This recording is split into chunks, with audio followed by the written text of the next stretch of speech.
in Wootton Bassett and not used to two partners and a sister being together on a night out. Very strange there. But also as well, Jeff, just to wind it up a little bit more, I recently got married. Hey. And my new wife's name is Lisa. What's my new wife's name? Lisa. You keep my wife's name out of your fucking mouth. Thank you very much. So yeah, one back for the comedian on that one. But great to be here, guys. As I said, recently got married. Originally supposed to get married in March 2020. Someone sniggered there and went, ooh, was that a sneeze? Bit sneezy. Just literally mentioned March 2020 and she went, achoo! The fucking everyone. How was the bat soup? Good? Lovely? Good? Yeah. So yeah, we were supposed to get married on the 21st of March 2020. Boris put us into lockdown on the 20th, so instead of walking my wife down the aisle, I got bent over by Boris and fucked by him and the backbenchers. But don't, ladies, I see you looking at the front here and thinking, he's not a man of his word. I fucking am. I walked her down the aisle. It may have been the frozen food aisle at Asda that day, but I did walk her down the aisle. But I had to maintain an erection for 693 days until I got married. Do you have any idea how hard it is to maintain an erection for that long? Not that difficult at all, because I was on furlough for a lot of it, and it was fucking lovely. Anyone else here on furlough? Yeah. Make sure I did this with an NHS geek the other day, didn't go down too well. But I was on furlough for a lot of it, and I had a real good appreciation for a wag. Do you know the wags? Wives and girlfriends of footballers. I really felt like one of those while I was on furlough. I just had to make sure that I looked good, like a wag, worked out like a wag, got the house ready like a wag, made sure that my partner, the breadwinner, was satisfied emotionally, physically, and also as well, like a wag, just make sure that my test didn't turn up positive. So that was a great thing. But like most weddings, it got there, as I said, 693 days I had to wait to get married. From the day it got cancelled to the day it happened. You guys have been together for just about a year? How long did you keep an erection for? But it wasn't that fucking... Well, I don't want to ask how long the erection was, just the duration of it, really, more than anything. But yeah, so my wife had the last laugh on the wedding day. I waited that long. I can wait longer. Well, just the talk of 693 day erection has got but yeah, so 693 days, she had 42 buttons on the back of her dress.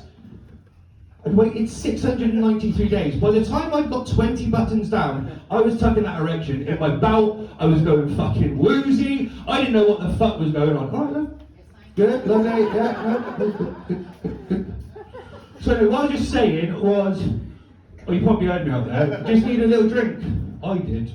Nighttime, daytime wine or what? Good? Oh, anytime. Anytime wine? Lovely, that's what we like in Bath, don't we? So yeah, 42 buttons.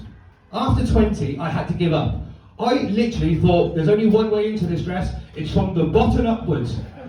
To get to base camp, shall we say, I'm not joking, I bumped into 2 Chilean miners and 3 Thai footballers on my way down into that. It was literally shebunking in its biggest format. But after the wedding, it was fantastic. Managed to go on honeymoon. Anyone have managed to escape this island since lockdown? Literally a couple of people like, yes, but I may not have had both vaccines or something like that. I did manage to escape, but you know, after 2 years of travelling, there was some stuff that I forgot to take in that kind of like checklist. Do you have a checklist when you go on holiday? Always. Name a couple of things that are on there. Toothpaste? Fuck, that's a good one. Not joking, on my actual stag do, my best man forgot his fucking passport.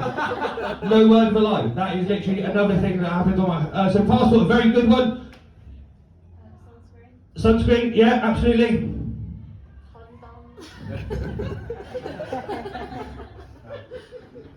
This was a honeymoon. But you never know, my wife might have been busy. But yeah, there was 2 things that I forgot. One of them, you might think, Tim, why did you need this? A ruler. Anyone think why I needed a ruler? Because I went to the Caribbean and there were a load of Americans in there and they fucking love a dick measuring competition, don't they? Oh my god, if you've been to Tenerife, they've been a fucking 11-erife. It is unbelievable out there. But also as well, what's worse than an American fucking adult is an American child. I would fucking drown one of those in a swimming pool right now. I mean, I don't condone violence, but I kind of understand why the school shootings happen a bit more. It is fucking lethal out there. But no, particularly regardless of the nationality, there is no good time to tell a parent their child's a cunt. Is there, really? I don't think there is. But I certainly didn't find one, and the police told me it was an inappropriate time to tell them that as well.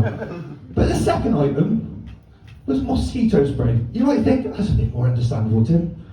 But there was one thing on my honeymoon that loved my wife more than me, and that was fucking mosquitoes.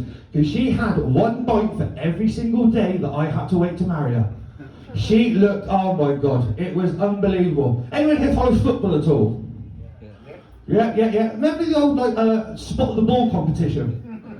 She literally looked like Spot the Cum Shot. It was unbelievable. Like when she had all that cream on her, it was unbelievable. But I thought, do you know what, Tim? I really need to spice this honeymoon up. I waited 693 days, so I thought I'll have a look at the TV solution. Let's have a look, see what they've got. See if they've got any adult movies. And they did, and it said disabled for this room. But I went up reception after the amputee selection, not what they were getting at apparently. I got the wrong end of the stick, which is actually the name of the film that I ended up watching. But my missus turned around to me and she said to me, she said, Tim, I've spent all this money on lingerie. Come back to the room in 15 minutes. Can you believe it? Not really. Well, yeah. No, and it would never fucking happen. That's why I don't believe it.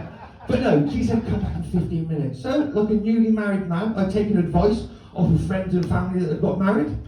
So, as a married man, I got pissed up for 2 hours, went back, legless. She was stood there in all her finest regalia, all the laundry. She looked beautiful. But one thing I did during my third was learn Braille. So instead of while I was trying to take her bra off, I was so drunk I actually read the first 2 chapters of 50 Shades of Grey and shot my load. Unbelievable. And on that thought, I'll leave you with that. Thank you very much. Me, Tim Dennis. Thank you.